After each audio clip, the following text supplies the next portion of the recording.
Okay, so I got a 2014 Fusion. Got the electronic parking brake.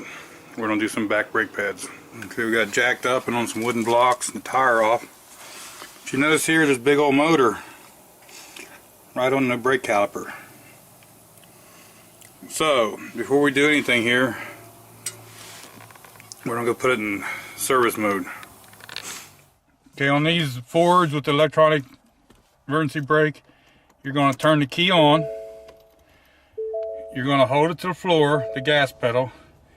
This parking brake here button, you're going to push it down. As you're pushing it down, you're going to turn the key off, and you're going to turn the key back on within 5 seconds. You'll hear the motors running, and then it'll say parking brake mode. Now you can service the rear brakes. Now if you had this in regular mode, you would have to turn that caliper back and twist it in. I'm just putting a screwdriver right here. It's going back super easy. Now we're all the way released. Now we can take that caliper off. We know the slides are good. We know the caliper moves good. Like I say, don't try to pull this straight back unless you put it in service mode. Okay, so now we can pretty much take the two mounting bolts. There's a couple caps right here, just to keep the dirt out of them. Remember to put them back, it'll save you in the long run. So there's a bolt here, there's one right up here. We got to take those out.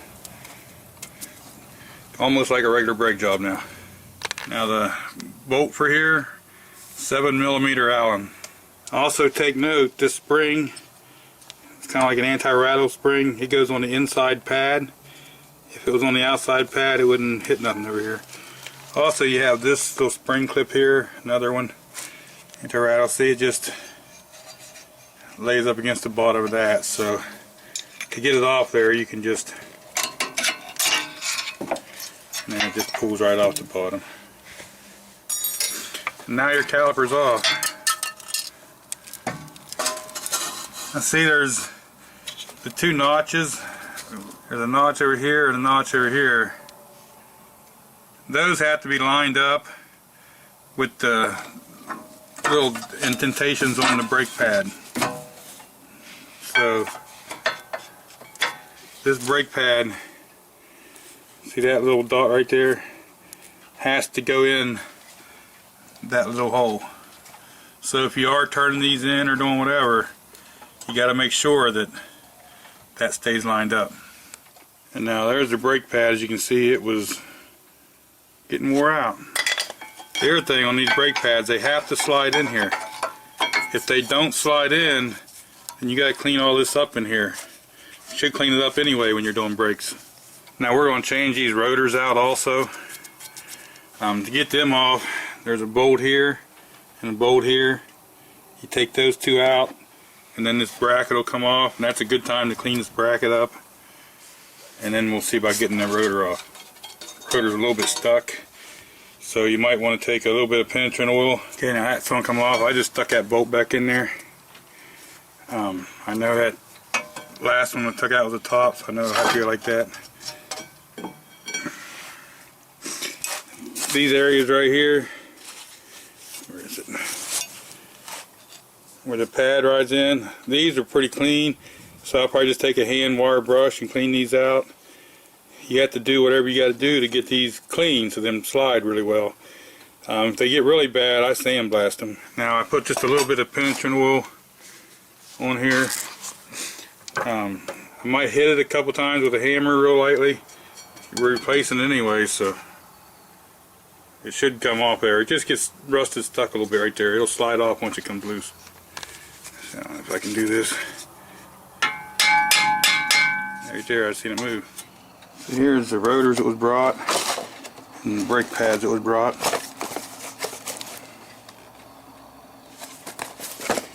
As long as they're the right ones, we're in good shape. And there's the new wire clip for the outside. Look, it's really right.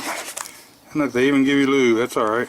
Okay, so I cleaned off all the rust I could, and I just barely, there's just barely a little bit of never seeds on there. Put the slightest amount you can, a little around this corner like right in here, and wherever you see the rust, just help you the next time. Now I've noticed the factory one doesn't have no of them wear indicators. So whenever I put that on, I like to make it so that whenever the rotor is turning forward, it's pulling into this. Instead of pulling it away, it's pushing into it. So I'm going to put it, on this one I'm going to put it down. This is the passenger side. Now Ford also has these on the back. It's kind of for the anti-vibration so you don't get a noise. The new ones have that, but I'm going to put a little bit of disc brake quiet on them. You don't have to go with screen. Let's see if I have it. You can get it in different things, but all you need to do is right where the piston's going to hit and right where these are going to hit. And remember, this is the one for the caliper. That pin has to fit in that notch in the caliper. So these two pins, I just took a piece of Scotch-Brite's what I did, and clean these off. I'll put a little bit of this brake lube grease on them.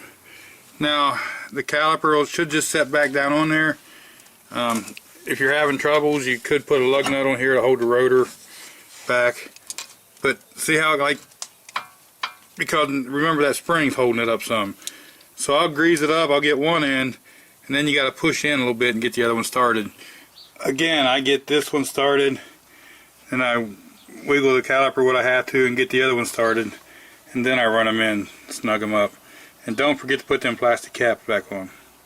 Okay, now with two hands it's pretty easy. I just put these in, pull the ears down, and push them under. So now we should be ready to put the back tire on. Torque your lug nuts to spec. Then we can move over and do the exact same thing for the other side. See, we're still in that park brake maintenance mode. So what I'm going to do is I'm going to hit the pedal a couple times. Feels like it's tight, just to get any play out of it. And then we're going to turn the key on, and we're going to do the same thing we did. We're going to hold the gas pedal to the floor. We're going to, the gas pedal to the floor, hold this up this time, and then we're going to do the same thing with the key.